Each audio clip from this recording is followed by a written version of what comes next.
1,94,000 रुपया लैके ते उन्हें मेरी लत्त जाया कर दी। 6 ऑपरेशन करके 10 लाख रुपया उन्हें मेरे को ले लिया। 3,65,000 बिल बनाया ते 2,65,000 रुपया उन्हें मेरे को ले लिया।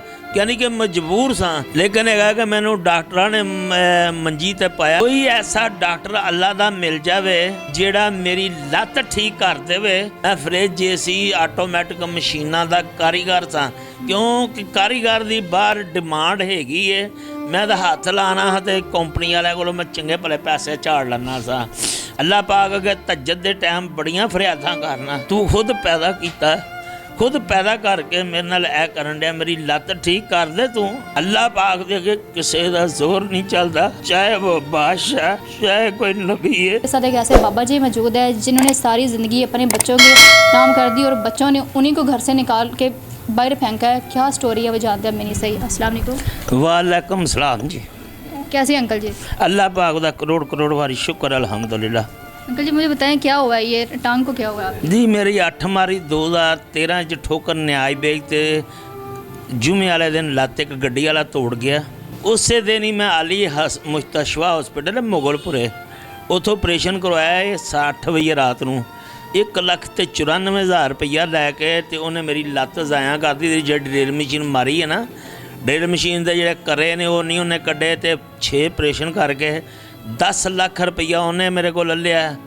फिर उल्टी आई है तो शाली मार गया। उन्हें कहा 20-25,000 रुपया ला के इंजोग्राफी करा दा।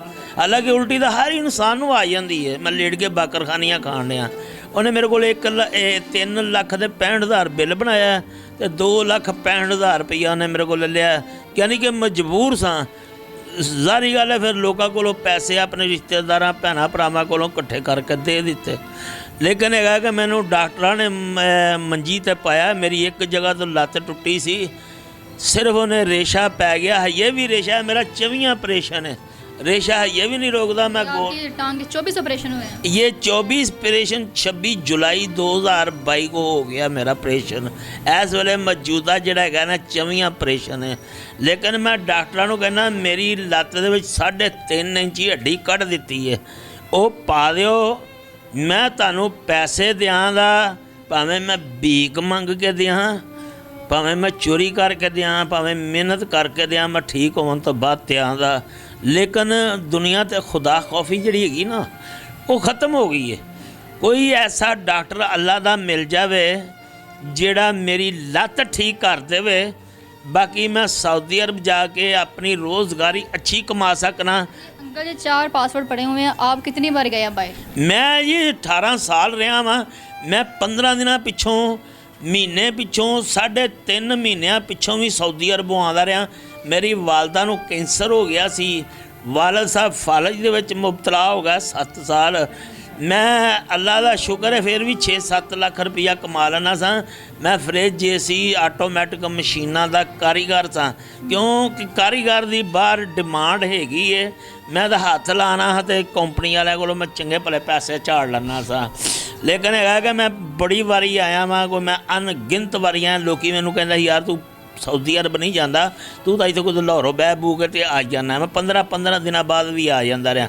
लेकिन इस वेले अल्लाह पाक ने मैनू इहो जिहा मंजी ते पाया, इहो जिहा मंजी ते पाया कि लत्त नहीं ठीक होवन डई।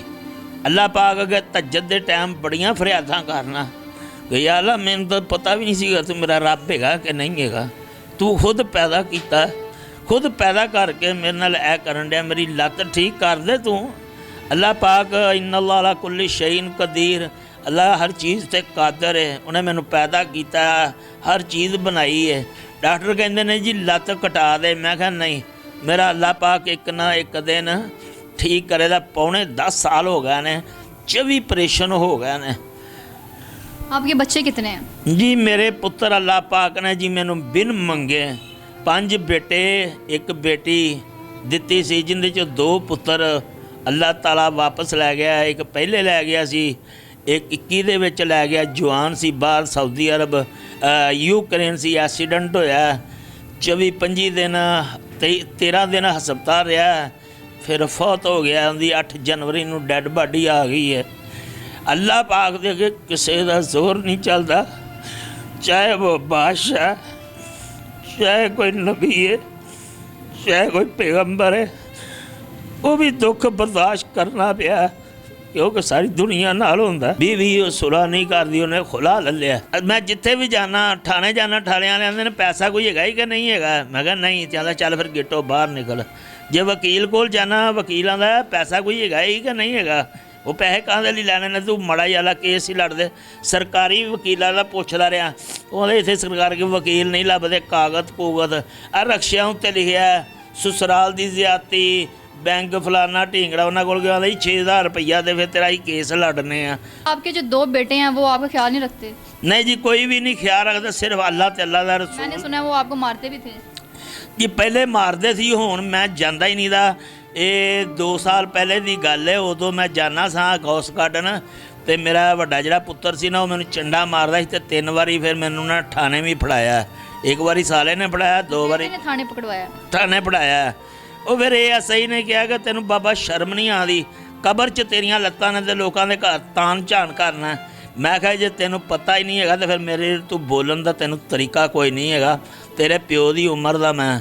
ਤੇ ਆਂਦਾ ਕੀ ਗੱਲ ਹੈ, ਮੈਂ ਕਿਹਾ ਮੇਰਾ ਪੁੱਤਰ ਹੈ, ਮੇਰੀ ਬੀਵੀ ਨੇ ਖੁਲਾ ਲਿਆ ਹੈ, ਜਿਹੜਾ ਜਾਮਿਆ ਅਸ਼ਰਫੀ ਵਾਲਿਆਂ ਨੇ ਫਤਵਾ ਦਿੱਤਾ ਹੈ ਕਿ ਤੇਰੀ ਤਲਾਕ ਨਹੀਂ ਹੋਈ। ਮੈਂ ਆਪਣੇ ਬੂਹੇ ਦੇ ਅੱਗੇ ਜਿੱਥੇ ਗੱਡੀ ਟੱਪਦੀ ਹੈ ਨਾ, ਮੈਨੂੰ ਉਠਾ ਕੇ ਤੇ ਗੱਡੀ ਟਪਾਉਂਦੇ ਹੁੰਦੇ ਸੀ, ਤੇ ਮੈਂ ਉੱਥੇ ਫੁੱਟਬਾਤਾਂ 'ਤੇ ਸੌਂਦਾ ਰਿਹਾ ਵਾਂ, ਕਿੱਥੇ ਮੈਂ ਏਸੀ ਤੇ ਬੈੱਡ 'ਤੇ ਸੌਂਦਾ ਰਿਹਾ ਵਾਂ। ਅੱਜ ਮੇਰੀ ਇਹ ਅੱਲਾਹ ਪਾਕ ਦਾ ਬੰਨੋ ਹੈ ਨਾ, ਵਾ ਤੂੰ ਇਜ਼्ज़ु मन तशा वा तू ज़िल्लु मन तशा बियदिल खैर।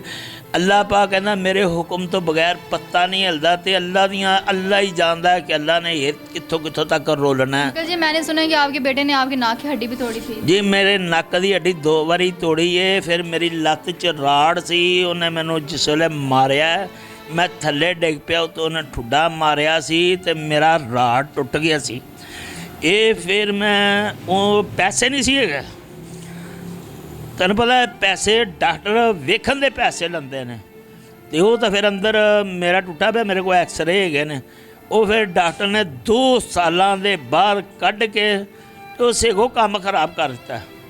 एक इंग्लैंड च बंदा है, अल्लाह पाक का बंदा फरिश्ता, उन्हें मेरा ऑपरेशन करवाया, 3 ऑपरेशन हो गया सी। उस बंदे ने जो किया है ना, इंग्लैंड च बैठे उस हस्पताल वाले दे नाल राबता करके पैसा धेला जो दिता उन्हें दिता। ऐसी औलाद को क्या कहना चाहेंगे जो अपने माँ बाप की नाफरमान होती है? देखे जी, मेरे सोने मोहम्मद सल्लल्लाहु अलैहि वसल्लम नाल बड़ियां ज़्यादतियां होईयां ने। मैं वो ताइफ भी वेख्या जिथे लहू लुहान भी किया गया सी, मैं मस्जिद जाकर नफल भी पढ़ता रहा वां, मैं 18 साल ज़्यादता करता रहा, लेकिन मेरे सोने मुहम्मद सल्लल्लाहु अलैहि वसल्लम ने किसी को बद दुआ नहीं दी, तो ना ही मैं बद दुआ देना वा। लेकिन सिर्फ यहूदा नसारा नूं मेरे सोने मुहम्मद ने बद दुआ दी है, तो इस वास्ते मैं किसी नाल ज़्यादती, मैनू कोई भी कर लवे ना, कोई भी कर लवे, तो मैं उन्होंने बद दुआ नहीं देंदा। क्यों कि मैं अपने नबी नाल उच्चा नहीं दा, वड्डा नहीं दा, मेरा नबी उच्ची शान वाला है, उन्हें अपने रब की मखलूक नूं बद दुआ नहीं दी।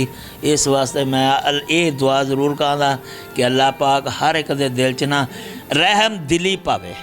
नाज़रीन, आपने बाबा जी की बातें सुनी है। मैं तो उन औलाद को कहूँगी जो बुढ़ापे में अपने माँ बाप को ऐसे छोड़ देते हैं, उनकी केयर नहीं करते, उनका ख्याल नहीं करते, जबकि हमें जब जिस चीज़ की हमें ज़रूरत होती है माँ बाप हमें ला कर देते हैं, हमारी ख्वाहिशें पूरी करते हैं, और जब हमें चाहिए कि अपने माँ बाप का ख्याल रखें हम उनको ऐसे छोड़ देते हैं। तो मेरी दरख्वास्त है कि अपने माँ बाप का ख्याल रखें, जितना हो सके उनका ख्याल रखें। मुझे इजाज़त है, अगली वीडियो में मिलते हैं। अल्लाह हाफ़िज़।